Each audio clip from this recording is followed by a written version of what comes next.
بسم اللہ الرحمن الرحیم۔ السلام علیکم ورحمۃ اللہ۔ اسلامک نالج پر مبنی سوال جواب کی ایمان افروز سیریز میں خوش آمدید۔ سوال نمبر 1، سب سے پہلے سید کن بچوں کے ناموں کے ساتھ پکارا گیا؟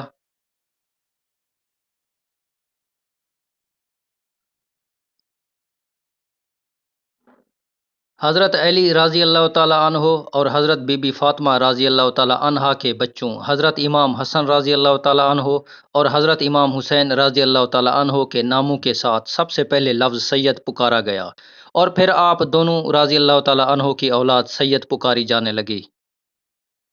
سوال نمبر 2، کون سے صحابی رضی اللہ تعالیٰ عنہ جنات کی دعوت پر اسلام لائے؟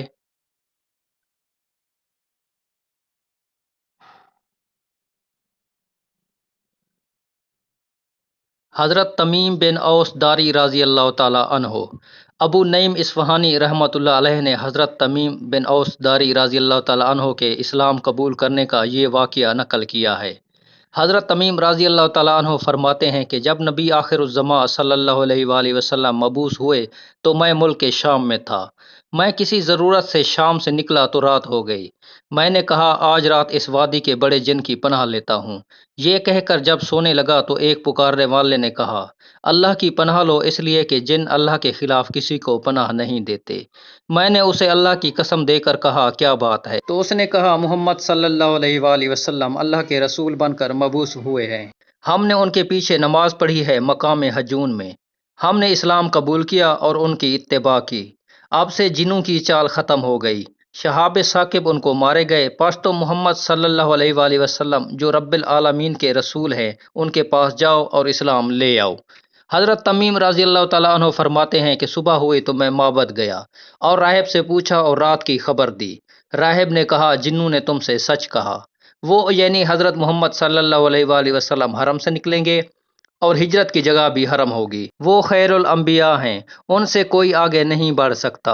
چنانچہ 9 ہجری سنت الوفود میں آپ رضی اللہ تعالیٰ عنہ اور آپ کے بھائی حضرت نعیم رضی اللہ تعالیٰ عنہ دونوں خاندان کی ایک جماعت کے ساتھ حاضر خدمت ہوئے اور مشرف با اسلام ہوئے، اور حضور صلی اللہ علیہ وآلہ وسلم کے ساتھ آخری مشہور غزوہ تبوک میں شامل رہے۔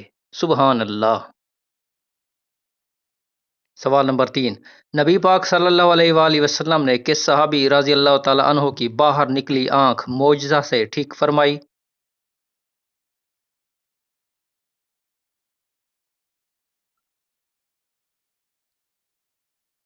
حضرت قتادہ بن نعمان رضی اللہ تعالیٰ عنہ کی آنکھ۔ غزوہ احد میں حضرت قتادہ بن نعمان رضی اللہ تعالیٰ عنہ کی آنکھ میں تیر لگا، جس سے ان کی آنکھ ان کے رخسار پر بہہ کر آ گئی۔ یہ دوڑ کر حضور رسول اکرم صلی اللہ علیہ وآلہ وسلم کی خدمت میں حاضر ہو گئے۔ آپ صلی اللہ علیہ وآلہ وسلم نے فوراً ہی اپنے دست مبارک سے حضرت قتادہ رضی اللہ تعالیٰ عنہ کی باہر نکلی ہوئی آنکھ کو آنکھ کے حلقہ میں رکھ کر اپنا مقدس ہاتھ اس پر پھیر دیا، تو اسی وقت حضرت قتادہ رضی اللہ تعالیٰ عنہ کی آنکھ اچھی ہو گئی، اور یہ آنکھ ان کی دوسری آنکھ سے زیادہ خوبصورت اور روشن رہی۔ سبحان اللہ۔ ایک اور روایت میں یہ بھی آیا ہے کہ رسول صلی اللہ علیہ وآلہ وسلم نے فرمایا کہ اگر تم چاہو تو تمہاری آنکھ کو تمہارے حلقہ چشم میں رکھ دوں اور وہ اچھی ہو جائے، اور اگر تم چاہو تو صبر کرو اور تمہیں اس کے بدلے پر جنت ملے گی۔ حضرت قتادہ بن نعمان رضی اللہ تعالیٰ عنہ نے عرض کیا کہ یا رسول اللہ صلی اللہ علیہ وآلہ وسلم، بلا شبہ جنت بہت بڑی نعمت ہے، مگر مجھے کانا ہونا بہت برا معلوم ہوتا ہے، اس لیے آپ صلی اللہ علیہ وآلہ وسلم میری آنکھ اچھی کر دیجئے اور میرے لیے جنت کی دعا بھی فرما دیجئے۔ حضور رحمت عالم صلی اللہ علیہ وآلہ وسلم کو اپنے اس جانثار پر پیار آ گیا، اور آپ صلی اللہ علیہ وآلہ وسلم نے ان کی آنکھ کو حلقہ چشم میں رکھ کر ہاتھ مبارک پھیر دیا، تو ان کی آنکھ بھی اچھی ہو گئی اور ان کے لیے جنتی ہونے کی دعا بھی فرما دی، اور حضرت قتادہ رضی اللہ تعالیٰ عنہ دونوں نعمتوں سے سرفراز ہو گئے۔ سبحان اللہ، سبحان اللہ۔